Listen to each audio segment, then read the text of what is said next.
Voilà, bienvenue chez Touch & Sell.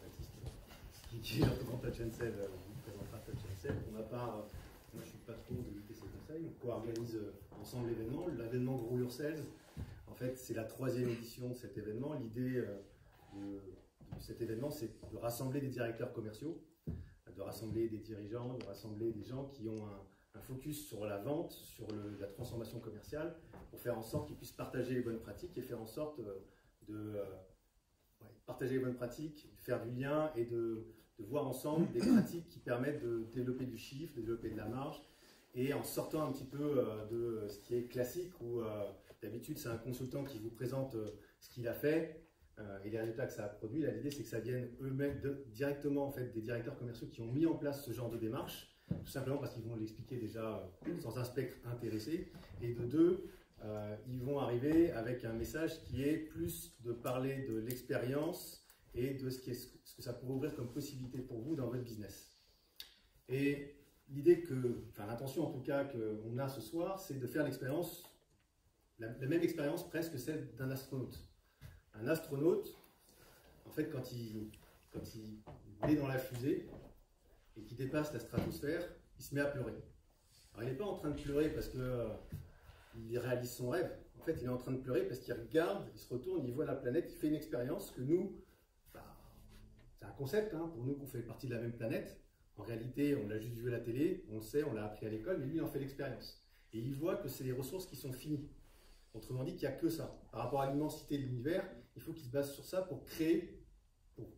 On est obligé de se baser sur ça pour créer, pour continuer à vivre et pérenniser en fait l'homme sur Terre.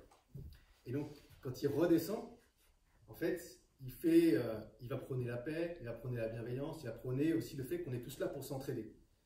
Et donc l'idée de ce soir, en fait, elle est un peu là, c'est à la fois de s'entraider sur des pratiques qui sont novatrices et qui font la différence, et à la fois de vivre une expérience, c'est-à-dire que à la suite de cette conférence, en fait, on va penser la transformation commerciale, la digitalisation commerciale d'une manière différente dans son business et dans sa façon d'opérer le changement et l'accomplissement des résultats. Quand on est directeur commercial, en fait, on cherche à atteindre des objectifs. Au-delà du bâton de carotte management, comment est-ce que je fais pour inspirer mes commerciaux et faire en sorte qu'eux-mêmes aient le sentiment de s'accomplir et accomplissent, c'est-à-dire autrement leurs clients en créant une meilleure expérience et en créant plus de valeur ajoutée, c'est l'objet de ce soir. Voilà. Je te laisse la parole. Merci. Je vais être un peu plus bref, simplement déjà je vais me présenter. Donc moi je m'appelle Baptiste Gervais, je suis un des 2 co-dirigeants de Touch & Sell. Je suis ravi de vous accueillir dans mon bureau ce soir. Effectivement, comme l'a dit Antoine, c'est la 3e édition de Grow Your Sales, c'est la première fois que c'est dans nos bureaux, donc on est ravis que ça se passe ici. Simplement pour compléter ce qu'a dit Antoine, qui a très bien décrit avec une très belle métaphore l'objectif de la soirée, j'attirerai juste l'attention sur aussi la pertinence et la cohérence du fait de réaliser ce genre d'événement en collaboration avec Touch & Sell d'un côté et TC de l'autre, puisque Touch & Sell, donc vraiment en deux petits mots, on est une solution d'aide à la vente. Donc on est un outil, pour faire simple, qui en l'occurrence a pour objectif d'apporter une aide pour les commerciaux sur la partie support de présentation. Et typiquement, moi, il y a quelque chose auquel je suis très attaché, c'est le fait d'être conscient de ce qu'on sait faire et de ce qu'on ne sait pas faire. Moi, je suis issu du monde du digital, du monde de la publicité, et au début de ma carrière, j'ai passé énormément de temps dans des réunions où j'ai entendu 11 merveilles de solutions, de prestataires qui allaient faire des choses incroyables, parfois même souvent un petit peu extrapolées pour ne pas dire survendues. Et donc chez Touch & Sell, j'ai toujours attaché beaucoup d'importance à ce qu'on ait conscience de ce qu'on sait faire. Nous, notre expertise, c'est développer notre solution, c'est ça qu'on sait faire, on sait très bien le faire et on sait très bien accompagner nos clients là-dessus. Mais ce qu'on ne sait pas faire, parce que ce n'est pas notre métier, c'est par exemple former les commerciaux, faire de la conduite de changement sur ce genre de sujet. Et c'est pour ça qu'on a toujours attaché beaucoup d'importance à s'accompagner et s'associer de tout un écosystème de partenaires dont fait partie ITC et dont font partie d'autres partenaires sur d'autres expertises.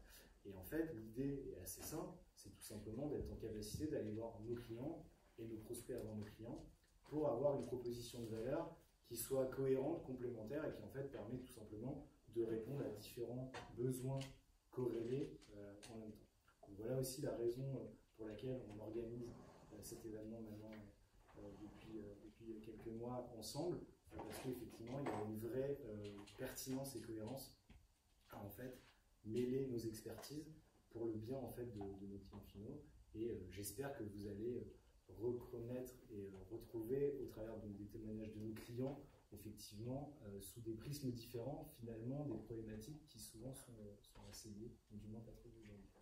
Voilà, je laisse du coup la parole à nos clients qui nous font l'amitié de venir témoigner et qui vont pouvoir vous raconter ce qu'ils ont mis en place.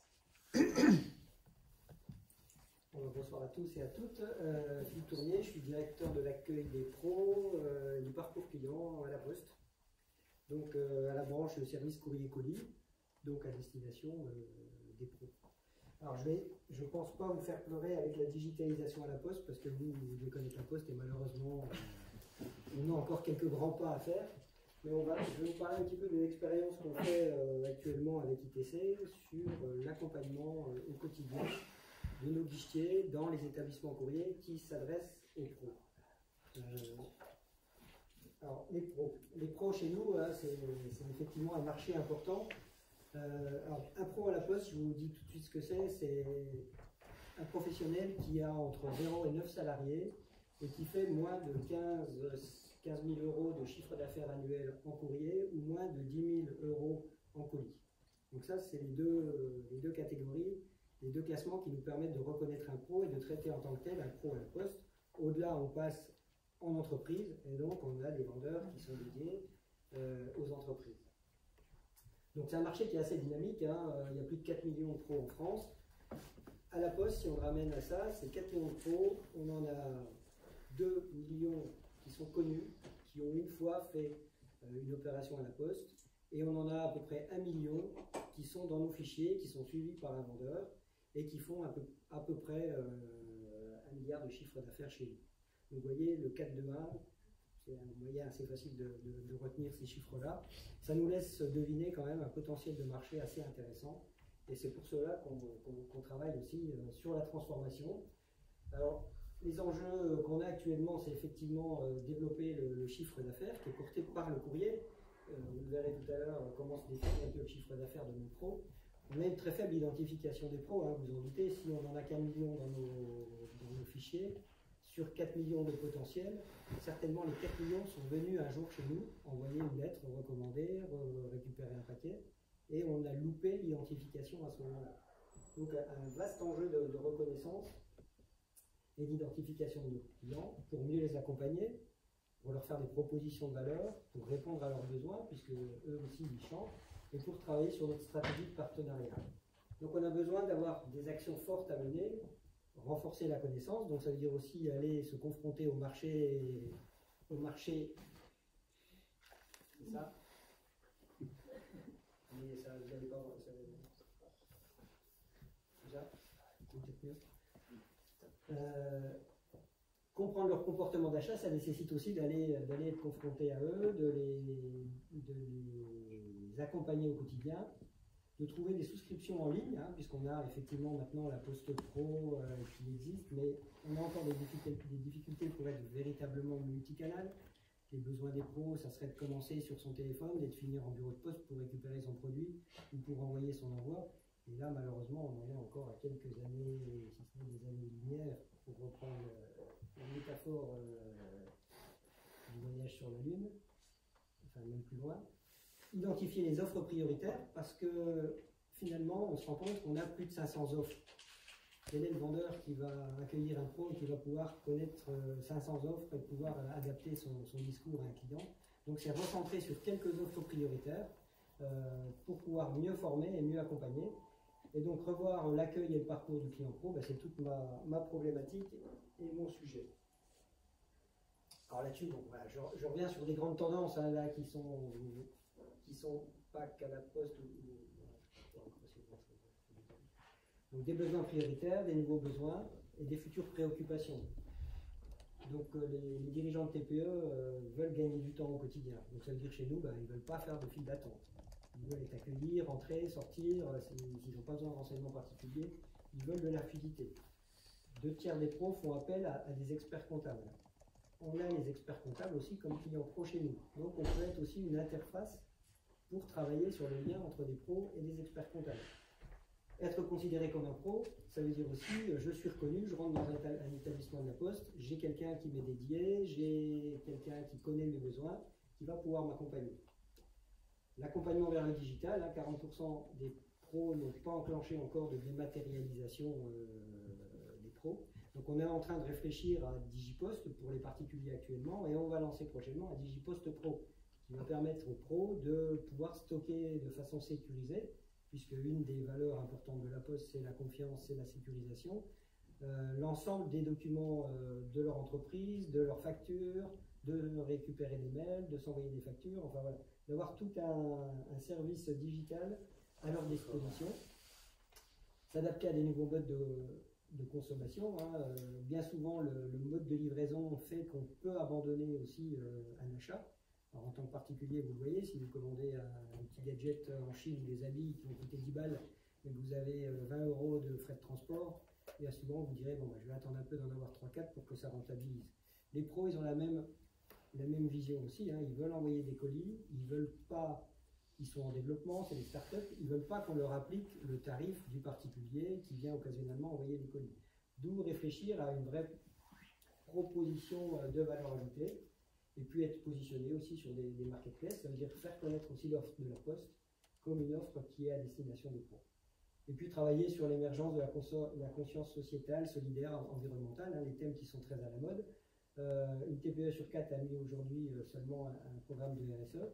Donc on commence à rentrer aussi dans des produits qui sont Recigo, qui sont la possibilité de traiter ses archives de façon responsable, l'élimination d'archives sécurisées, de faire récupérer tous ces documents plutôt que de les détruire dans une machine archaïque là où on passe feuille par feuille. C'est de les mettre dans des boxes fermées que le facteur viendra récupérer et qui sera expédié dans un centre de destruction. Donc là, il y a tous des services aussi qui peuvent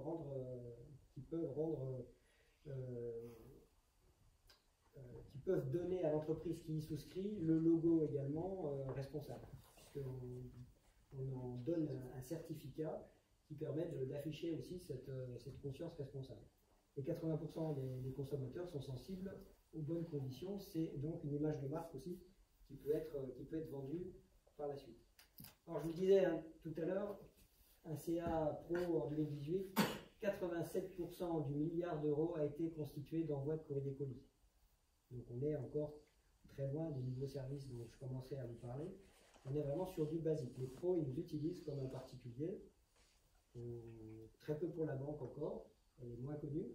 Par contre, malgré tout, sur les 1 million de clients actifs, les 360 000 qui sont bien alimentés, ils ont fait une plus-value de plus 3,5% en 2018 par rapport à 2017. Donc c'est un chiffre qui est en développement. Et le 1 milliard a fait plus 5%. Donc à la fois en termes de clients actifs et en termes de développement de chiffre d'affaires, on est en développement. Ça ne va pas vous étonner, la répartition des canaux de vente. Les canaux physiques sont toujours les premiers, puisque si on veut faire le renvoi de courrier colis, à un moment donné, il faut bien le donner à l'entreprise qui va l'envoyer. Donc ça veut dire se déplacer, soit à son bureau de poste, soit à son espace pro. Les bureaux de poste classiques où vous allez 35% des clients pro y vont, ça c'est un peu en baisse. C'est dû à ce que je disais tout à l'heure, les clients pro sont mal identifiés, ils sont mélangés à des clients particuliers, il y a encore beaucoup de files d'attente. Dans les établissements courriers, 28%, là le chiffre est plutôt stable, mais ça représente tout de même 63% des clients qui fréquentent un établissement physique. La télévente, 23%, donc elle est en développement, et le web, 14%. On espère que ça sera le canal en devenir. Et puis être capable maintenant de faire des offres qui vont être liées sur ces 3 canaux pour atteindre un peu le multicanal. En 2019, on a eu pas mal d'actions à destination des pros. Un travail sur la contactabilité. Je vous disais, les pros, ils arrivent chez nous, on ne leur pose pas la question, on prend le recommandé, et puis on dit au revoir monsieur, ça fait 15 €, merci d'être venu, mais on ne lui pose pas la question, c'est un pro, et lui faire une proposition à valeur ajoutée, ou de quel besoin on pourrait l'y accompagner. Les lettres recommandées maintenant peuvent être faites directement sur le web, on peut les expédier depuis chez soi. Il y a plein de multi-solutions qui ne sont pas connues. On le voit d'ailleurs aussi, c'est qu'on n'est pas capable de les contacter, puisqu'on n'a que 45% de nos clients en base. On vous le disait tout à l'heure, à peine 1 million, voire 360 000 qui sont contactés régulièrement, dont on a un email. Et quand on dit qu'on a 91% de téléphones renseignés, bien souvent on a le téléphone de la secrétaire, mais qui ne va pas être la décideuse de l'entreprise non plus qu'on souhaiterait contacter. Donc un gros déficit aussi d'identification. Donc un gros travail qui va être fait, et ça va être un des points forts qu'on va mener avec ITC. On a mis en place un NPS suite aux entretiens avec le RAT. Le RAT, c'est le responsable de l'action commerciale locale. À l'issue d'un rendez-vous, il est questionné, on envoie un mail au client, donc on sait déjà qu'on a récupéré un mail, et il nous répond, donc ça permet à la fois de la qualification et en même temps d'avoir un niveau de satisfaction de 53,7, où là c'était la première vague cette année, qui est quand même dans les standards hauts du marché. Et donc on sait que les clients sont bien accompagnés, qu'ils sont contactés, qu'ils sont plutôt satisfaits des conseils qu'on leur a donnés, et qu'ils proposeraient à leur connaissance de venir voir un conseiller courrier. Donc c'est quand même quelque chose qui est valorisant. Les espaces côté pro, je vais y revenir un peu plus parce que c'est un vrai sujet et ça fait partie du projet que je porte. C'est transformer, révolutionner plus de 110 établissements au niveau national, à la fois dans la démarche d'accueil, dans le positionnement et dans l'espace d'accueil, mais j'y reviendrai. Et puis des campagnes pro qui sont régulièrement plutôt bien perçues. Donc voilà, 3 ambitions pour 2020 pour aller dans la suite. Agir sur le capital humain et le management commercial pour former les vendeurs. Alors, pour ceux qui sont pros, qui ont un espace pro et qui le voient, la difficulté à la Poste, c'est que nos agents sont très hétérogènes comme nos clients. Mais encore plus parce qu'ils ne sont pas véritablement dans une filière commerciale. Alors, je parle bien des espaces pro, des établissements courriers, pas forcément ceux que vous côtoyez vous, je sais pas, à titre perso, dans les bureaux de poste classiques, où là, c'est une filière commerciale, c'est des vendeurs. Par contre, le gros des clients pro viennent déposer à l'endroit où ils ont leur boîte postale, où ils viennent déposer leur machine à franchir le soir. Ce sont des établissements courriers. Et souvent, on a des personnels qui sont en repositionnement suite à des soucis de santé, suite à des inaptitudes. Donc, qui viennent dans ce métier-là plutôt contraints et forcés, et qui n'ont pas tous choisi la voie du commercial et la voie de l'accompagnement. Donc, la difficulté, c'est de les faire monter en compétences, de créer des espaces de vente qui soient aussi avec les standards du marché, donc en faire des véritables magasins. Si vous le voyez, on a encore des vieux prods, il y a encore des vieux chariots qui traînent, il y a des vieilles affiches qui sont faites à la main, il y a oui, madame qui connaît là, on a encore voilà, des gens qui aussi, quelquefois c'est déjà difficile pour eux de dire bonjour et de regarder les clients dans les yeux, donc de là à leur dire qu'est-ce que vous souhaitez faire, de quoi auriez-vous besoin. Alors là on est effectivement à nouveau à un monde qui est arrivé. Rénover les sites, donc les 110 sites dont je vous parlais, supprimer les barrières. Donc on fait des guichets, des points ouverts. L'idée c'est que le guichet puisse aller au-delà et devant ses clients. Donc maintenant proactif et ne plus être derrière son guichet fermé. Pour les plus anciens, il y a quelques années, il y en a encore. J'en ai visité du côté d'Orléans, de Clermont-Ferrand. Il y a encore des vitres pour certains. Ils sont encore en train d'ouvrir leur guitoune en disant bonjour monsieur le client, qu'est-ce que je peux pour vous, vous prenez à recommander, voilà. Et ils referment la fenêtre vite fait des fois qu'il y a une deuxième question. Donc l'idée c'est un petit peu de créer une capacité relationnelle entre les clients et les postiers, qui trouvent aussi un environnement qui soit plus adapté, donc on travaille sur les conditions de travail, et en même temps qui se sentent aussi valorisés. Donc voilà, ces 3 éléments clés vont être l'essentiel de notre action cette année. Alors, il y a 4 ans, on a eu une première expérience, j'ai créé 10 établissements qu'on appelait Concept Store en France. Donc on s'était dit on va faire un effet waouh, on va faire des boutiques Apple à la Poste.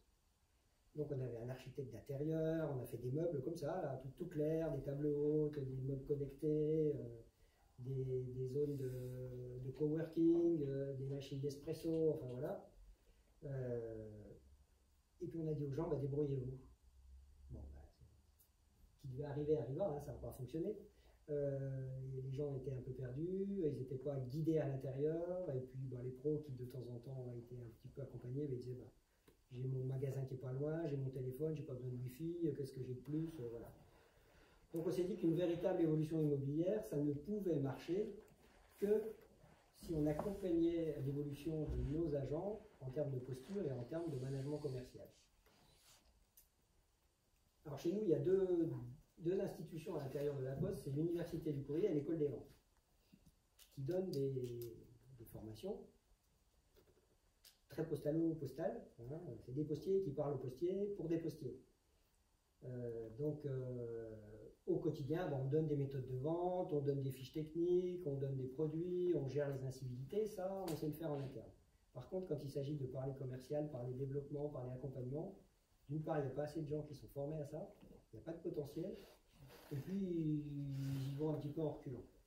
Alors, on a commencé à travailler sur un accompagnement des agents au quotidien en mettant en place des références qui sont liées au système de l'excellence. Donc, il y a un brief quotidien qui est fait pour les équipes. Il y a un tour terrain qui est fait par le responsable tous les jours avant d'ouvrir la boutique. Il y a des retours d'expérience, des partages d'expérience. Il y a des mises en situation. Et il y a surtout un rattachement du responsable commercial qui devient le hiérarchique du guichetier. Avant, ils dépendaient d'un responsable prod. Donc de temps en temps, ils disaient viens trier parce que j'ai pas assez de monde au tri. Les clients les attendront. Donc voilà, maintenant on est en train d'homogénéiser tout ça. Malheureusement, je le dis en rigolant, c'était encore la réalité il y a 4-5 ans. Donc voilà, tout ça a bien évolué. Mais malgré tout, ça ne suffit pas pour professionnaliser les gens. Maintenant, il y a un comportement. Maintenant, il faut qu'on passe à un niveau supérieur. Et la professionnalisation, c'est pas simplement 2 jours de formation qu'on a créé. Il s'appelle accueillir et vendre dans mon espace pro. Donc ça, c'est les basiques, c'est comment je me comporte, comment je sors du guichet, comment je vais accompagner un client, comment je lui montre sur la gondole de merchandising quel produit serait le plus adapté. Mais c'est aussi savoir être à l'écoute, proposer un produit adapté. Et donc là, on s'est dit qu'on n'allait pas y arriver tout seul et on a sollicité ITC pour nous accompagner là-dessus. Et on a lancé un coaching des équipes qui est tout à fait innovant et qui va venir en complément de ce qu'on a fait avec l'université. Et l'idée aussi, c'est, je le disais tout à l'heure, on est très postalo-postal, c'est d'avoir quelqu'un qui va venir de l'extérieur, qui a une expérience du monde du retail, des grands groupes, pour accompagner nos équipes commerciales, mais en local. Pas à faire un grand truc qu'on va diffuser à la poste en disant il faut que, il n'y a qu'à Faucon. Ça ne marche pas. Donc on a testé toujours sur ces fameux 10 sites il y a 3 ans. Et ça a marché. Les établissements qui ont été formés ont fait de la surperformance à hauteur de 25% par rapport à leur engagement qu'ils avaient pris dans leur contrat d'action projet que tout le monde négocie en fin d'année. Ils ont fait une surperformance de 25%. Donc on s'est dit, ça marche. Ça marche, mais comment on peut maintenant le traduire, puisqu'on veut passer de 10 sites à 110 sites, et on veut que les gens aussi qui bougent puissent aller semer la bonne parole dans différents points. Donc on a changé de vision. On ne va pas simplement former maintenant un site, coacher un site, on va accompagner un directeur commercial qui a lui-même sous sa responsabilité 5 responsables d'action commerciale, qui a lui-même 5 ou 6 sites. Donc ce qui fait qu'on va travailler à la diffusion et au ruissellement, parce que c'est un mot qui est à la mode, et en espérant que là, en accompagnant les directeurs de l'action commerciale, les 40 DAC, on va avoir une démultiplication qui va être très rapide et qui va pouvoir toucher également sur les bonnes pratiques les établissements qui ne sont pas transformés. Donc c'est mieux piloter le lieu de vente, mobiliser de façon proactive les acteurs, challenger les équipes. Et là, l'intérêt, on va y revenir, c'est comme on est in situ, on va faire monter l'équipe, mais aussi on va faire montrer, l'idée c'est de faire monter en compétence chaque membre de l'équipe. Je vous parlais tout à l'heure du facteur qui avait mal au dos, qui est devenu guichetier, qui était très bien tout seul là-bas, puis d'un seul coup se retrouve dans une boîte pendant ces 8 heures, et qui dit bonjour aux gens, mais qui, voilà, ça s'arrête un peu à ça, et il a perdu le contact avec sa clientèle. Et bien, on va l'accompagner à progresser, à connaître des questions qu'on peut poser aux clients sans avoir l'air de le brusquer. Demander un numéro de téléphone, maintenant on l'a partout. vendre du chronopost, même si c'est du haut de gamme par rapport à du Colissimo ou du Pays Déco, c'est aussi un service qui peut correspondre aux besoins du client. Donc ça ne veut pas dire faire payer plus cher le client, ça veut dire lui donner un produit qui correspond à ses besoins. Donc voilà, tout ça, ça va être également un des éléments qui va être mis dans cette action. Être complémentaire et relais des formations qu'on a déjà, effectivement. Et puis c'est aussi pérenniser l'action, parce que dans un an, quand ITC va nous dire, ben voilà, on a fait le tour de vos 40 tracks, good luck, à vous de jouer, c'est aussi s'engager avec les gens qui vont être formés à rentrer tout de suite dans la démarche suivante et à aller accompagner un autre site. Pour pas qu'il y ait simplement un effet one-shot. Alors le protocole, on a fait un protocole qui était un peu aussi décoiffant pour les gens. Hein. On voulait justement à la fois que le discours, mais aussi le comportement soit différent. Donc on travaille avec des jalons, des tableaux de bord, des plannings d'intervention qu'on a définis entre les coachs, les chefs de projet et puis mon équipe au niveau du siège.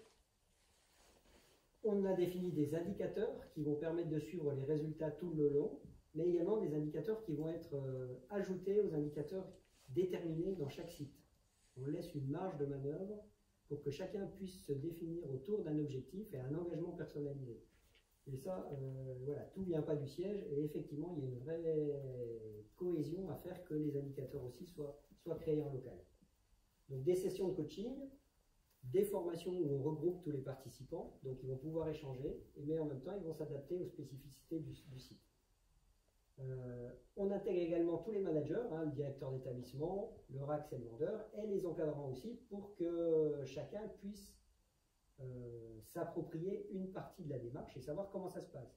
Et on souhaiterait même, si on peut, utiliser cette démarche-là pour les facteurs, pour que les facteurs soient des promoteurs de l'évolution de ce qui se passe dans leur établissement. Parce que eux aussi, c'est les personnalités qui côtoient au quotidien tous les pros, hein. Bien souvent ils reportent le courrier aux pros s'ils n'ont pas de boîte postale. Donc c'est aussi le moyen de leur dire, maintenant on a un beau bureau, n'hésitez pas à y aller, vous serez accueillis, je peux vous donner un numéro de téléphone, il n'y a pas de file d'attente, il y a moins de... Voilà. Être capable aussi de vendre l'évolution de cet espace-là et de vendre aussi la professionnalisation de leurs collègues. Et puis suivre des plans d'action collectifs, on l'a dit, partage de difficultés, de bonnes pratiques, qui soient individuelles, personnelles, opérationnelles, et tout ça sur 5 mois. Donc c'est une opération quand même à long terme. Hein. On souhaite aussi qu'entre chaque visite, il y ait un temps de latence, de mise en place, de test, pour qu'à la visite suivante, les coachs dans l'établissement vont se rendre compte qu'il y a eu quelque chose qui a été mis en pratique, ou qui va pouvoir régler une difficulté qui s'est créée. Donc voilà. On est parti sur cette base-là, donc c'est aussi un petit peu, c'est ardu comme ça, mais on a défini des standards. Donc on a un groupe pilote de 8. On a communiqué déjà dans tous les responsables, les DE, les directeurs commerciaux. On a fait une mobilisation globale et on a fait une première journée de réunion. Et ensuite, il y a 7 journées qui vont se passer en établissement, 7 journées de coaching. Entre les coachings 3 et 5, on va à nouveau réunir tous les DAC pour qu'ils puissent échanger sur les difficultés, sur les bonnes pratiques qu'ils ont rencontrées tout au long des 2 premières séances. Et aussi la nouveauté, c'est qu'on va donc positionner des baromètres mystères. Donc on va faire des visites mystères qui vont permettre de tester l'évolution du comportement de nos agents. Donc on a un temps zéro et puis après on aura 4 visites mystères qui vont nous permettre de voir l'évolution comportementale, l'évolution de professionnalisation de nos guichetiers.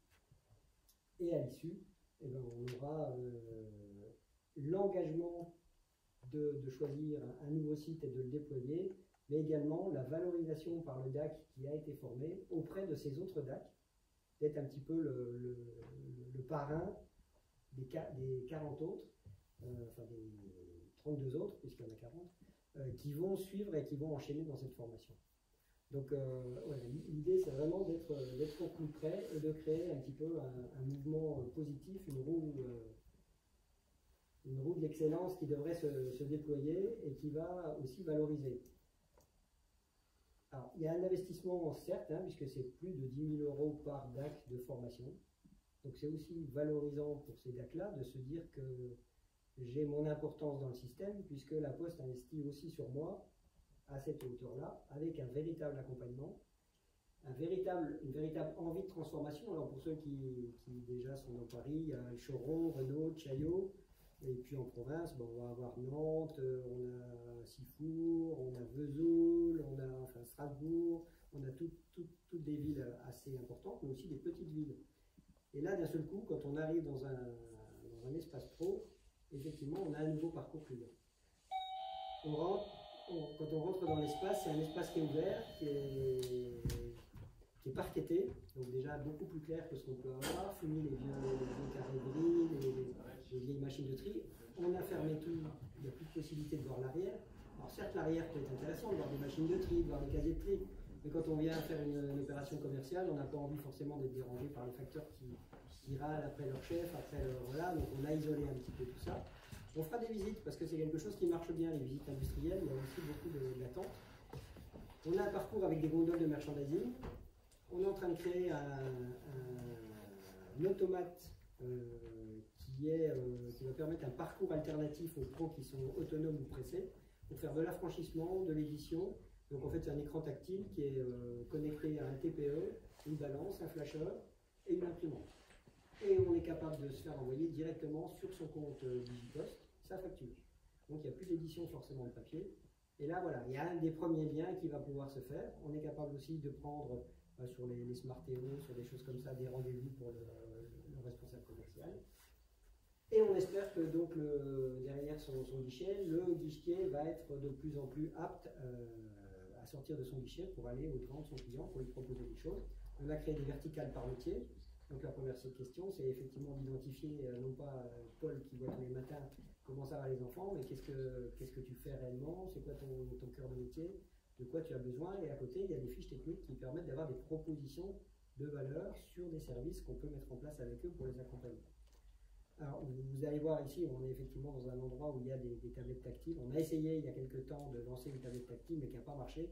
Alors, on a fait ça avec nos petites mains et on n'était pas accompagné effectivement par quelqu'un qui travaillait le fond. On espérait que la tablette allait aider les agents à se projeter dans l'espace de vente. En fait, plutôt que de dire d'habitude je suis protégé derrière mon guichet, je suis assis, j'ouvre ma grille-toon, je ferme ma grille-toon, tout va bien. Là, sortir, aller voir les clients, qu'est-ce que je fais de mes mains? On s'était dit, bon, il y a un petit film, il y a un petit truc, ça va vous aider. Puis finalement, ça n'a pas été utilisé, ça n'a pas marché.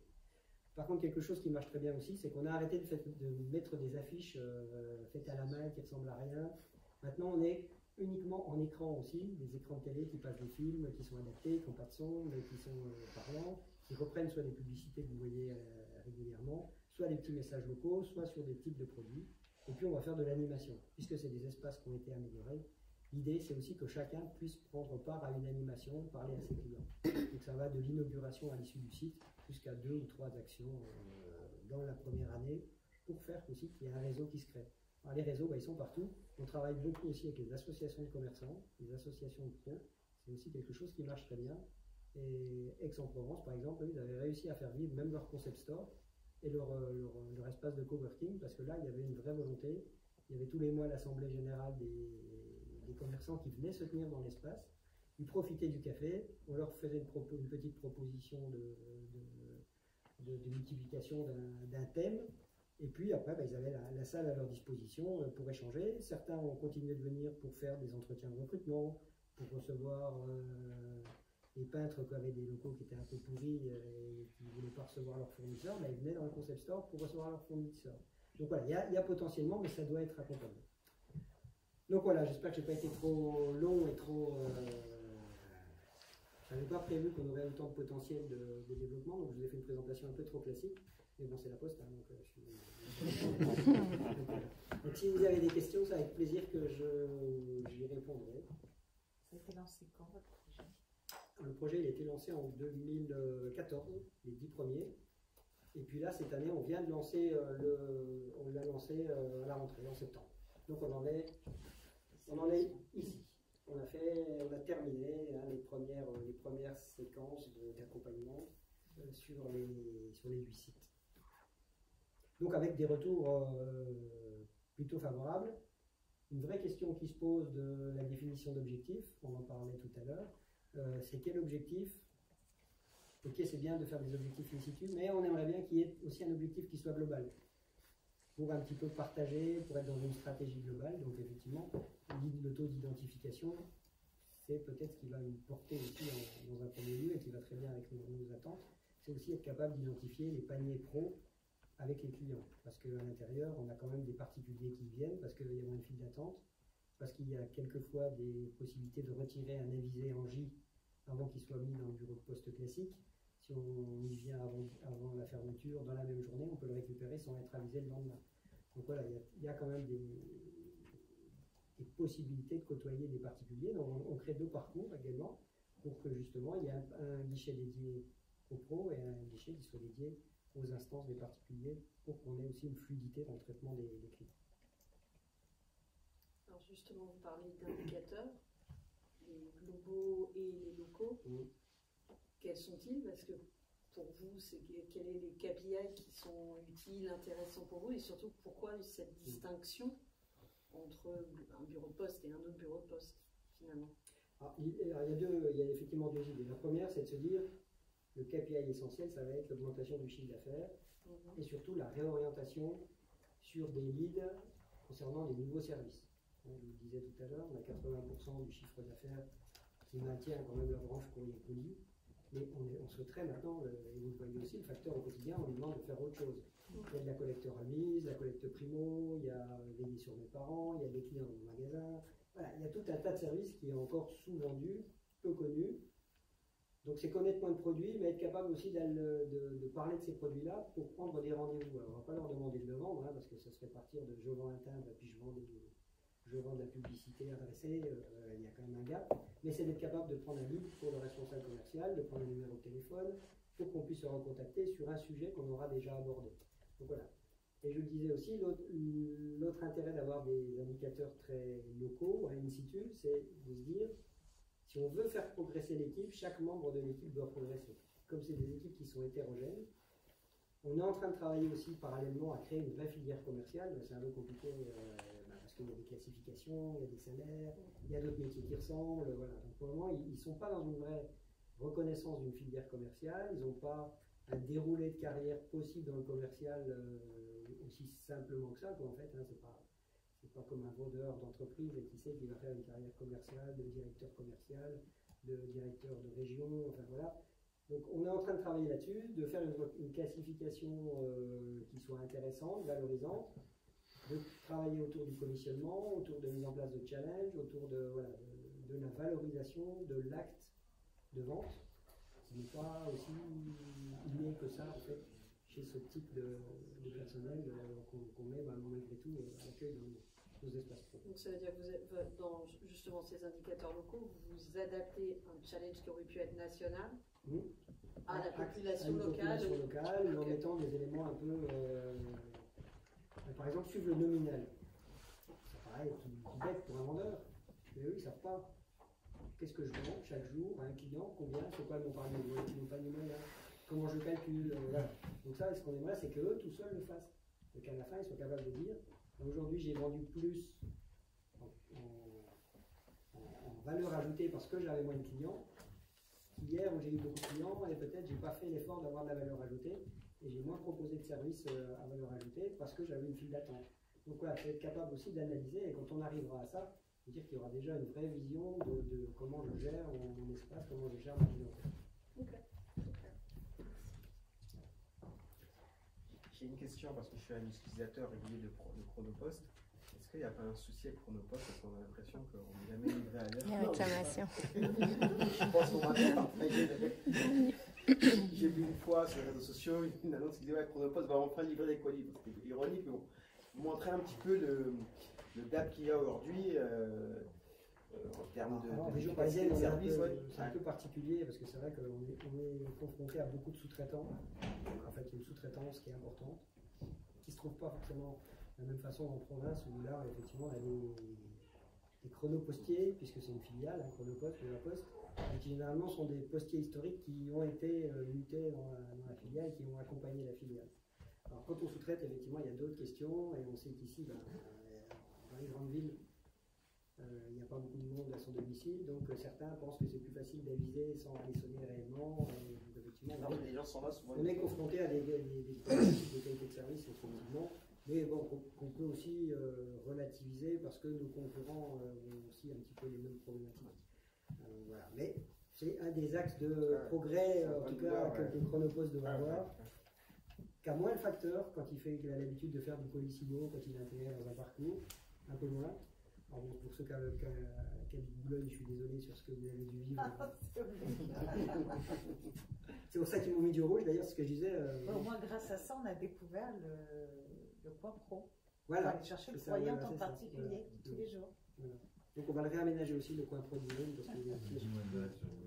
Mais effectivement, il y a eu un gros mouvement social sur le 92 et Boulogne était un des fers de lance du conflit social. Donc, le Vallon était pas mal aussi. Et enfin voilà, il y a eu et... Bon, on vous en veut pas. Voilà. C'est gentil. Vous ne représentez pas la Poste, on ne va pas venir faire de petites remarques. Mais c'est effectivement une des difficultés aussi d'être capable à des clients qui viennent avec des grosses insatisfactions sur le quotidien vécu avec la Poste, de leur faire des propositions de produits à valeur ajoutée. Parce que la phrase type, c'est faites d'abord de distribution, puis après on viendrait me parler du recyclage de mes archives. Effectivement. Voilà. C'est assez criant dans le 92. Et pour avoir été directeur d'établissement en 92, c'est assez chaud.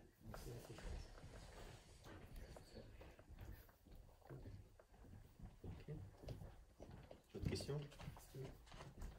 Voilà, merci de votre attention. Un grand merci.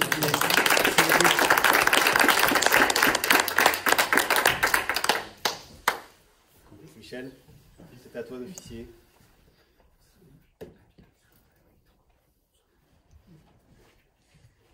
Alors qui sommes-nous? Petit futé, pour ceux qui ne connaissent pas, donc on est dans l'univers du tourisme. On existe depuis 43 ans, on est encore une PME, donc dans l'univers d'édition, on est quasi unique, en tout cas en langue française, et même au niveau mondial, encore plus.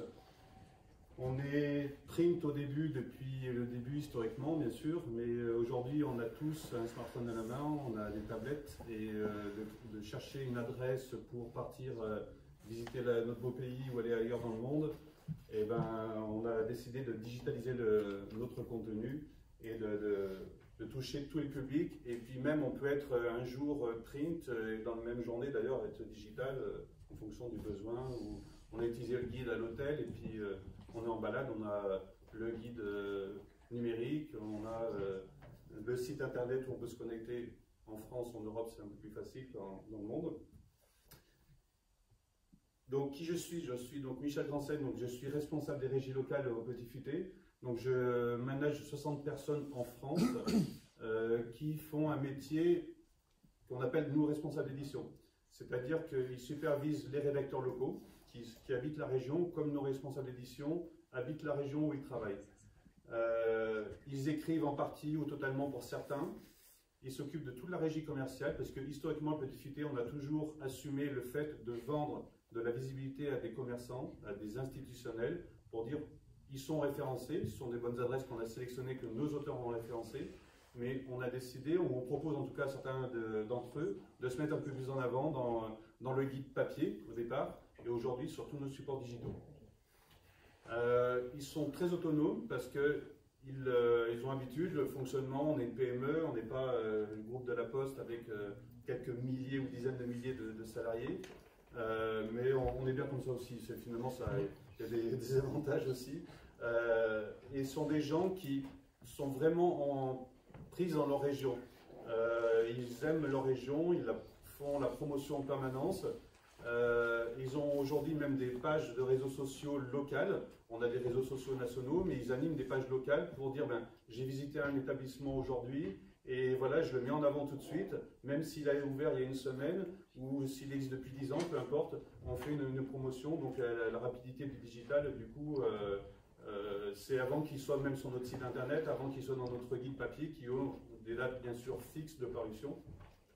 Donc voilà, moi je m'amène tout ce petit monde. Et pour la petite histoire, j'ai commencé aussi sur le terrain pendant 3 ans, dans une région qui m'est chère, et Baptiste ne contredira pas. Donc moi je suis stéphanois et fier de l'être. Voilà, je l'ai dit. Ce qui n'est pas mon cas, je précise quand même au passage, il prend partie. Mais... Ouais. Non, mais au moins on a des valeurs communes pour un soutien, donc merci Baptiste. Donc les problématiques de notre force commerciale, depuis toujours, donc en fait beaucoup ont vieilli avec une entreprise parce que moi j'ai beaucoup de collaborateurs qui ont 15 ans de maison, 20 ans de maison, 25 ans de maison, moi-même j'en ai 20 ans de maison, donc ils ont connu le papier, et de leur mettre une tablette dans les mains, déjà ça a été une révolution pour un certain nombre d'entre eux, et encore aujourd'hui ils me demandent même, parce que l'iPad a bugué, comment réparer le réparer entre guillemets, le remettre en route, parce que c'est quelque chose déjà qui paraît énorme et insurmontable. Ils vendaient jusqu'à présent de la pub, on va dire un gros mot pour un commerçant, et puis on leur a demandé aujourd'hui de vendre le site internet, des produits sur le site, parce qu'on a à peu près une vingtaine de produits tout confondus. Donc de passer à quelque chose qu'ils maîtrisaient, comme si aujourd'hui quelqu'un qui travaillait pour un quotidien, qui vendait la pub dans son quotidien, vient travailler pour nous, mais ça ne suffit plus parce que sinon on serait peut-être plus là pour en parler. Donc nous, il y a plus de 10 ans qu'on investit massivement dans le digital, on fait des développements internes, on a des outils qui ont été créés sur mesure pour nos équipes, pour nos auteurs, c'est-à-dire qu'aujourd'hui, quand on visite un établissement, depuis une tablette, on peut rentrer l'établissement, il est en ligne sur notre site le lendemain. Donc on a vraiment une réactivité, une force importante par rapport même à nos confrères qui, eux, n'ont pas de digital, ou quasiment pas. Nous, on est vraiment très très réactifs. Et puis ça nous permet aussi une mise à jour constante de nos adresses, parce qu'on la voit, à minuit ça mouline, et c'est en ligne le lendemain sur notre site. Donc, faire passer des gens comme ça qui avaient l'habitude de manipuler un guide, de rencontrer des commerçants dans leur fournil, un boulanger, dans un hôtel, chez un artisan quel qu'il soit, donc des habitudes qu'il a fallu changer. Donc, vendre d'autres produits avec une fiche papier, une fiche qui n'était pas toujours à jour parce qu'on a beau envoyer des mails, nouveaux produits, ou en tout cas on a mis à jour nos produits et autres. Bon, moi je me rendais compte quand je les accompagnais sur le terrain qu'ils restaient sur des vieilles fiches, voire des fiches qui étaient limite pas présentables à un client, et je vous en raconterai d'autres en aparté. Donc c'était difficile de dire on a une harmonie, on est une entreprise moderne, on évolue, et puis surtout une image vis-à-vis du client, parce que même si Petit Futé, nous dans notre univers, on a l'avantage d'être, c'est un peu fun comme on disait tout à l'heure, c'est facile, mais néanmoins d'être professionnel, je pense que dans tous nos métiers, c'est primordial, et ça nous permet vraiment d'avancer, de progresser.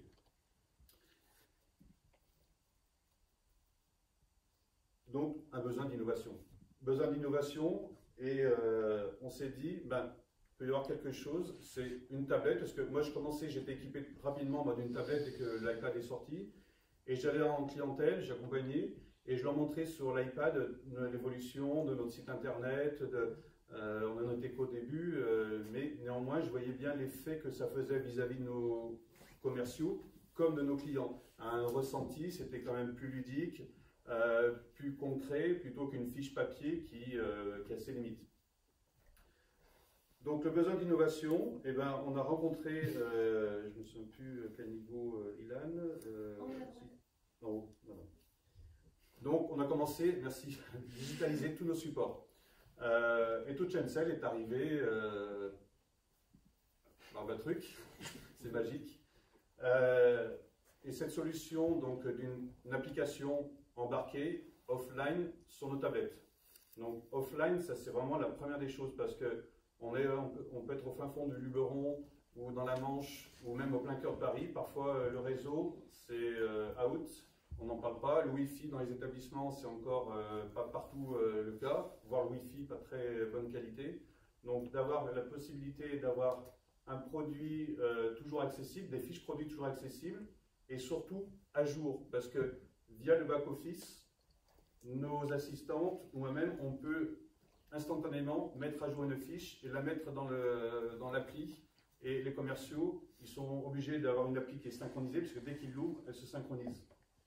Au début, c'était une synchronisation manuelle. Aujourd'hui, dès qu'on ouvre, c'est des petites améliorations que Touch&Sell, et je les remercie d'ailleurs parce que toutes les remarques qu'on a fait remonter, il y a eu beaucoup de prise en compte de ce que nous, utilisateurs, avons pu remarquer tout de suite sur nos besoins, sur concrètement comment on vivait, et de dire, voilà, mes commerciaux, ils vont montrer une fiche produit qui est la dernière qu'on a mis en place, le produit qui est actuellement en vente, le produit qui est à jour, ça c'était un impératif. Et à ce niveau-là, c'était vraiment concrètement une avancée magistrale pour nous, et donc montrer à nos commerçants. Et pas faire un rendez-vous avec une fiche produit qui était un jour cette version, le lendemain le revoir. Non, c'était déjà ça. Ensuite, c'était de donner une diversification de l'offre. Avant, on vendait un produit, 2 produits, plus ou moins. Aujourd'hui, nos commerciaux vendent facilement de 4 à 5 produits différents, voire 7 à 8 pour un certain nombre. Parce que l'iPad permet que le client, avec nous, partage et on discute. En discutant, en s'intéressant à lui, en découvrant ses besoins, voire en créant le besoin, le client peut même prendre la tablette et s'emparer et regarder les produits parce que c'est très ludique, c'est très facile. Et il nous posait des questions plutôt qu'un PC, comme vous avez, excusez-moi, mais qui coupe un peu la relation en clientèle. Moi, c'est quelque chose que j'ai toujours interdit sans être autoritaire. Néanmoins, tout va bien, mon écran se détache. Ah, c'est bien. Donc, mais c'est un frein. Moi, j'ai constaté depuis très longtemps. C'est pas l'outil idéal. Donc, pour nous, la tablette, c'était vraiment quelque chose d'important. Avec bien sûr une carte SIM qui permet aussi, in fine, de pouvoir éditer des bons de commande depuis la tablette, de faire signer le client sur la tablette. Et même aujourd'hui, prendre les paiements en carte bleue sur la tablette directement, ou les IBAN ou carte bleue. Donc depuis leur tablette, ils peuvent tout faire en autonomie complète, et ça tombe bien parce qu'on leur demande d'être autonome. Donc le pack print, qui était pure print au début, on l'a commencé à le faire évoluer avec un pack print plus du digital, donc avoir une présence sur notre site internet, une visibilité accrue sur notre site, avec des photos, du contenu additionnel d'actu sur leur établissement, vidéos, bien entendu des liens vers leur établissement, sur leurs réseaux sociaux. Et aujourd'hui, comme je disais tout à l'heure, donc on est passé d'un, 2 produits en moyenne vendus à plutôt 4-5 produits facilement. Parce qu'eux-mêmes, ils se sont dit, ben, tiens, peut-être que mon client, il pourrait avoir besoin de ce produit-là. C'est comme un serveur au restaurant, si vous ne proposerez pas l'apéritif, ça serait une faute professionnelle, parce que ces ventes additionnelles permettent au restaurateur de générer de la marge. Le café à la fin du repas, c'est la même chose. Donc pour nous, on a plein de produits comme ça, et jusqu'à la plaque qu'on voit devant les établissements, recommandée en 2019 par exemple, ben c'est mine de rien du chiffre d'affaires additionnel, c'est la visibilité toujours pour l'établissement, donc pour nous, pour notre marque. Même celui qui n'a pas le guide aujourd'hui, il voit la plaque, c'est une reconnaissance et il rentre en confiance. Et on va même plus loin aujourd'hui, parce qu'il y a un QR code sur la plaque et le mobinote que vous êtes, on tag le QR code et on va arriver sur le site du Petit Fruitier, on va lire l'article que nous avons écrit pour l'établissement, où on s'apprête à rentrer ou pas. Donc on a vraiment l'expérience client ou utilisateur du Petit Futé ou pas, parce que j'étais pas utilisateur du Petit Futé, mais je découvre.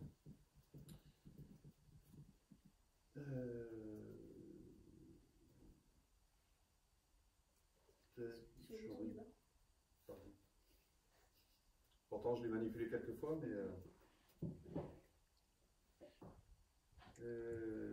faut appuyer au milieu.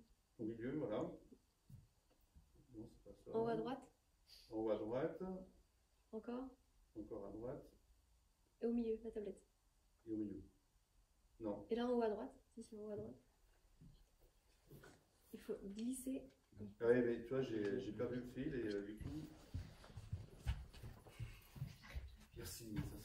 Parce que Ilan, je la remercie au passage, c'est elle qui m'a fait la presse et donc j'ai manipulé quelques fois, mais au milieu, merci. Donc, en fait, nous, le constat qu'on fait aujourd'hui, c'est qu'on est à quasiment 21% de chiffre d'affaires généré en plus par nos commerciaux. Parce que de passer de 1 ou 2 produits à 4 ou 5 produits vendus aujourd'hui, et en plus avec des produits avec une valeur ajoutée plus importante. Le panier moyen a vraiment augmenté, donc d'où cette augmentation aussi qui est due à des produits plus chers et qui sont valorisant pour l'établissement, pour le client, parce que le digital a l'avantage d'être traçable, de savoir vraiment dans quoi le client investit, d'avoir une idée de son ROI quand on travaille avec l'objectivité. Voilà, donc, merci de votre attention, comme c'est écrit.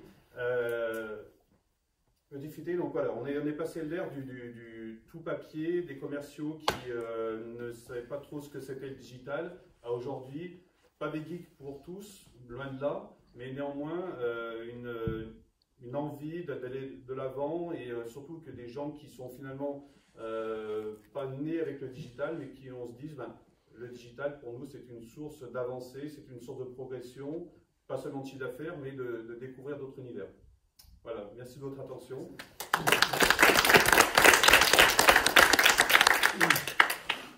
Si vous avez des questions, je vous en prie. Comment s'est passé quand vous leur avez annoncé qu'ils allaient passer sur des tablettes? Vous avez, qui a participé un peu à l'élaboration de tout ça? Comment vous avez lancé le truc et que ça a été réceptionné plus ou moins bien? Alors en fait, on les a fait venir par groupe de 10 au siège. Et donc on les a équipés d'un iPad, on l'a dit. Alors on avait commencé à équiper certains au mérite entre guillemets d'iPad pour mais sans avoir l'application de Touch and Sell pour autant. Mais là quand on a décidé, on a dit on équipe tout le monde et tout le monde y passe, même ceux qui sont réfractaires, ceux qui n'ont pas envie, ceux qui n'ont pas l'âge entre guillemets. On équipe tout le monde. Donc on a fait des sessions de 10 et on a mis l'application. Donc ils ont vu que un iPad, c'est facile d'utilisation. L'application, c'est pareil aussi. Et du offline, donc parce que bien sûr les freins, oui, mais moi en Dordogne, j'ai pas de réseau. Moi, dans tel coin, j'ai pas de réseau. T'inquiète, c'est du offline. Et surtout, tu as toutes les fiches. Tu n'as pas d'excuse de dire j'ai oublié ceci, j'ai pas pensé et tout. Là, de dire voilà. Donc on a fait des réunions à Paris et après nous en région aussi. On a fait d'autres sessions pendant une journée à utiliser tous les produits, on les a enfermés, tenus... Et maintenant ils sont 100% tous sur la tablette ou il y a encore des... Non mais ça c'était en intransigeance totale, on équipe tout le monde et vous utilisez la tablette. Donc bien entendu que pour les premières semaines ou premiers mois, j'en ai surpris quelques-uns qui la tablette est dans la sacoche, voire à la maison. Ah oui mais j'avais plus de batterie Michel, donc je suis parti sans ce matin parce que mon fils l'a pris pour aller jouer ou je sais pas quoi. Donc effectivement, c'est un peu dévié au début, mais aujourd'hui, même s'ils ne sont pas à 200% tous des grands utilisateurs, néanmoins, ils se rendent compte et ils nous le disent. Alors, ça fait maintenant 4 ans qu'on a eu l'application. Ils nous disent qu'ils ne retourneraient pas en arrière, même ceux qui, des fois, essaient de prendre une grille de tarif pour dire oui, mais moi, Michel, tu sais, dans ma région, ils n'ont pas d'argent ou ceci ou cela. Parce que ça, j'en entends encore. C'est marrant, quand j'avais le rendez-vous avec eux, on pourrait raconter longtemps.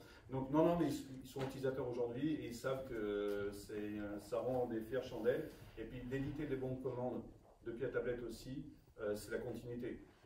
Alors le seul frein, c'est que le bon de commande électronique, il est traçable au niveau de la date et pour les commerciaux qui veulent faire du frigo, il y a des bons de commande papier qui arrivent en fin de mois. Ça, moi je le savais depuis le début, ça ne m'inquiète pas, c'est pas un problème absolu. Mais sinon, ouais, ils ont vu aussi que faire un bon de commande électronique, c'est plus propre, c'est facile à lire, ça arrive directement au siège, il n'y a pas de problème de la poste, pardon. Des courriers qui n'arrivent jamais. Non, ça n'arrive jamais ça. Non. On les retrouve toujours 30 ans après. Oui, c'est ça. Derrière un radiateur en faisant du ménage.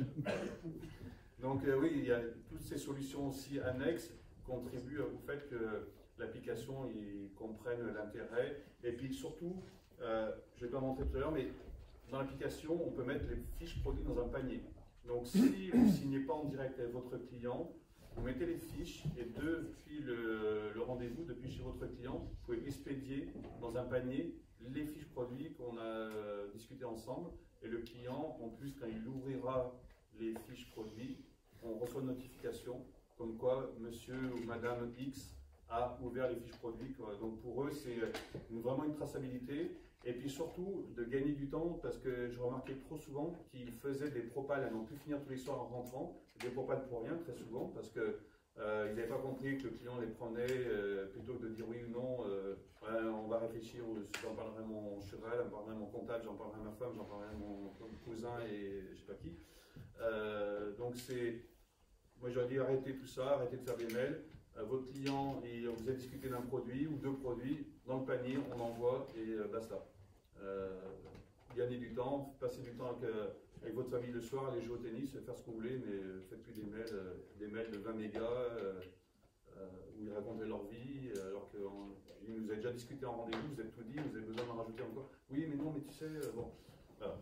Donc, ces fonctionnalités de l'appli en elles-mêmes contribuent aussi au fait qu'ils s'en servent et qu'ils comprennent petit à petit. Oui, tu as raison, Michel, j'ai gagné du temps, je me suis allégé le travail parce qu'on a déjà assez de boulot comme ça. Voilà. Je pose une question, mais vraiment très pratique. Nous, on a des assistantes qui assistent nos commerciaux, donc du coup, tout ce travail-là, c'est un peu elles qui le font aujourd'hui. Vous aviez ce système-là où les commerciaux étaient vraiment seuls en direct et du coup, c'est passé. Ça a l'air d'être simple, je pense que ça l'a pas forcément été, mais voilà, c'est dans la mise en pratique, le commercial est en direct avec le client, il n'y a pas de... Oui, tout à fait. Oui, ils prennent leur rendez-vous, ils sont vraiment très très autonomes, seuls. L'assistante au siège, c'est plutôt pour des questions pratico-techniques ou erreurs, problèmes, je ne sais quoi. Donc nous, on n'est pas staffé pour avoir une assistante pour chacun, loin de là.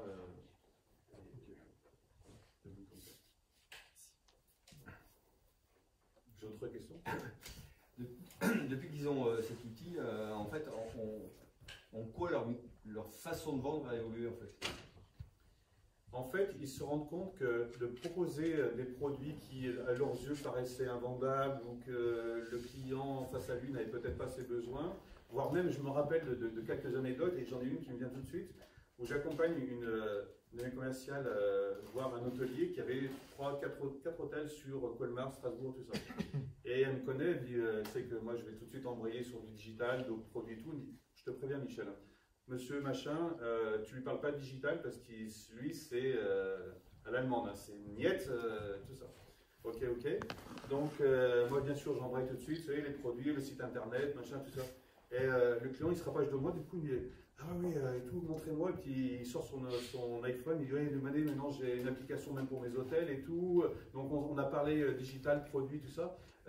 Ma commerciale à côté, mais monsieur machin, mais il y a un an, vous étiez pas du tout. Ben, oui, mais monsieur machin, il a évolué, comme il fait évoluer son entreprise, il fait évoluer. Donc, pour elle aussi, c'était un cheminement intellectuel de dire, ben, ouais, tu as raison, Michel, il faut oser, il faut parler des produits. Quel est le risque? Que ton client te dise oui, il l'achète, ou qu'il te dise non, éventuellement, ce produit ne m'intéresse pas, c'est tout. Donc, par des expériences comme ça, on a vu qu'ils se disent, ben, ouais, finalement, mon client, peut-être qu'il peut avoir besoin de ce produit, ou que ce produit, il est pour lui, qu'en tout cas, il peut être susceptible de l'acheter. Donc, c'était vraiment aussi une prise de conscience dans les faits pour certains. Alors après, d'autres, c'est plus long, bien sûr, il ne faut pas rêver. Mais au fur et à mesure. Ce que j'avais compris dans ta présentation au début, c'est que finalement, il y en a beaucoup qui étaient en région, donc finalement un peu. À disperser, oui. À isoler, quelque part. Et l'idée, c'est comment vous réussissez à les harmoniser par rapport à votre stratégie, parce que finalement, dans le type de clientèle, la technique de vente, vous avez un super outil, mais est-ce que finalement, ils s'approprient le discours en se servant de l'outil, mais sans se mettre eux-mêmes derrière? Oui, bien sûr. Donc justement, nos réunions régionales, entre autres, ont permis vraiment d'essayer d'avoir un discours qui... Alors, chacun sa personnalité, encore une fois, il ne faut pas changer les gens, surtout pas. Mais de dire, voilà, tel produit, tel outil, et puis nous on communique à longueur de temps. On a une com interne qui dit que voilà, un tel a vendu tel produit, que tel client, et on a fait un séminaire, des témoignages clients sur tous les produits qu'on vend. On a fait des rendez-vous Skype, des réunions Skype avec des clients qui ont témoigné lors du séminaire. Et on en a même fait venir 2 à un séminaire client qui ont dit pourquoi ils achetaient ces produits. Et les questions étaient libres. Et, mais vous avez acheté ça, donc vous y croyez aux produits Botifité? Ben oui, oui j'y crois et d'ailleurs je suis là donc, pour témoigner. Donc c'est vraiment un travail au quotidien d'essayer de leur faire comprendre. Attention, moi j'en ai 1 ou 2, elles sont loin d'être dans le schéma parce que après je ne vais pas forcément leur faire de reproches, c'est pas qu'une question d'âge, mais souvent s'il y a la notion d'âge qui bon. Alors que hier, j'en avais un de 61 ans au téléphone qui s'est mis à avoir un Insta et un Facebook dans son département, au Jura. Il me posait des questions sur le digital parce qu'il a vu La Vache qui rit, vous connaissez tous la grande maison, par rapport à leur musée, tout ça. Donc, même lui, finalement, qui me dit, oula, doucement, doucement, avec l'iPad, mais finalement, de lui-même, il dit, bon, mon client, La Vache qui rit, il est intéressé par tel ou tel produit, explique-moi. Donc, on arrive à, même ceux qui, même d'abord, on pourrait dire, non, pas du tout, finalement, ils se prennent au jeu. Il y avait une autre question, il me semble. Moi j'ai une question par rapport à vos concurrents aujourd'hui. Est-ce que vous avez des retours Ah oui, parce que déjà nos concurrents dans l'édition, alors il y a 3 ou 4 gros poids lourds dans le marché, vous les connaissez, c'est Michelin, donc c'est guide vert, parce que le guide rouge est encore à part. Il y a Hachette avec toutes ces galaxies, donc il y a le Routard, les guides bleus, j'en oublie. Il y a le Géo Guide et donc Gallimard, donc voilà, les leaders du marché, et puis après les Lonely Planet, j'ai oublié, une maison australienne à la base qui est aujourd'hui américaine. Et après, bon, ponctuellement quelques concurrents, mais on fait pas tout la même chose. On édite des guides, on fait du contenu, mais ils sont très peu digitalisés. Vous allez sur le site du Routard par exemple, donc si vous voulez un resto pour ce soir, il faudra donner 2 € pour avoir 4 adresses. Ils ne mettent pas le contenu en accès libre. Que nous, notre contenu est en accès libre et la totalité du contenu sur notre site. Donc l'idée c'est de démocratiser l'accès à nos adresses. Donc partez demain faire un week-end en Périgord, vous allez voir sur notre site librement tout ce que Petit Futé dit avoir à faire dans ce beau département, dans cette belle région. Donc c'est vraiment l'idée de démarquer. Nos confrères nous ont dit au début, mais digitaliser pendant tout le contenu, maintenant en accès libre, c'est n'importe quoi. Petit Futé, vous allez tuer le papier. Non, c'est pas vrai, c'est complémentaire. Moi, je suis très connecté et je pars en week-end avec des copains. On a un guide, on regarde tranquillement à l'hôtel ou je ne sais où, et on a ce smartphone dans la poche, donc éventuellement le guide en offline ou le site, je peux me connecter. Donc l'un n'empêche pas l'autre. Il y a des gens qui sont papier, il y en a des gens qui ne sont pas, et pas qu'une question d'âge d'ailleurs. Dans ceux qu'on rencontre ou dans les collaborateurs, il y a des jeunes qui sont papier, et il y a des vieux qui sont avec leur tablette en permanence, et même dans la rue prendre des photos avec leur tablette. Donc par rapport à nos concurrents, ils n'ont pas fait le choix de digitaliser, de mettre l'accès à leur contenu. Chacun voit ce qu'il veut faire, mais en tout cas, voilà, pour reprendre l'exemple du Routard, eux, c'est leur site, c'est 98% de leur connexion, c'est leur forum. Je pars à New York demain, qui c'est qui peut me recommander un hébergement sympa, pas cher? Donc ils ne sont pas dans le même schéma du tout. Puis nous, on est dit, voilà, on a décidé de partir à New York. Tout ce qu'il y a à voir, à faire, en fonction de vos budgets, en fonction de vos goûts. Il y avait sur des réseaux type Mapster, ouais. Vous êtes présent, vous ne vous faites pas payer. Oui, exactement. Bien vu. Donc Mapster, c'est tout nouveau, pour nous en tout cas. L'idée de partager comme ça ses adresses et de mettre... C'est fantastique. Oui, c'est une appli que moi je découvre aussi et j'ai trouvé sympa. Et puis du coup des suggestions. Aujourd'hui, c'était hier la journée mondiale du pain, donc suggérer des bons boulangers dans Paris, autour de nous. Voilà, c'est des idées sympas, quoi. Donc on est justement toujours à l'affût comme ça de nouveaux partenariats avec des applications, des systèmes qui, pour nos internautes, améliorent l'expérience, apportent d'autres choses en complément du Petit Futé.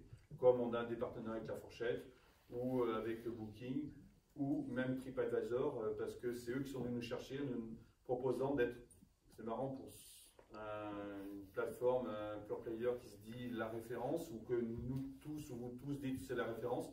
TripAdvisor est venu nous chercher pour s'appuyer sur des avis d'experts. Donc depuis bientôt 1 an, ils ont fait évoluer un petit peu leur modèle, peut-être pas complètement, mais en tout cas dire bon, TripAdvisor, on sait les retours de flamme qu'on a des amis d'internautes qui sont plus ou moins bidonnés, et je m'arrêterai là.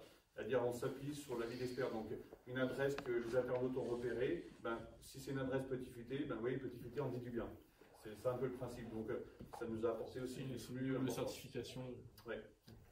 Donc pour nous, c'est une reconnaissance sympa, alors que moi, le premier TripAdvisor, mais se dire, bon, TripAdvisor, la référence, se sert d'experts comme nous, comme Google qui fait remonter l'avis aussi de nos restaurants. Donc Google a mis en place en 2017 un outil en fait pour contrer TripAdvisor tout simplement et dire nous on va faire remonter l'avis du professionnel. Donc ils ont proposé à Michelin, Goemio et nous de faire remonter nos adresses. Donc on a l'avis des critiques avec notre logo et on a le début de l'article et si on clique dessus on va arriver sur notre site, on va voir l'article du petit filet. Donc voilà, on est 3 éditeurs que Google a choisi et comme ça de mettre en avant, s'appuyer sur notre expertise. D'autres questions?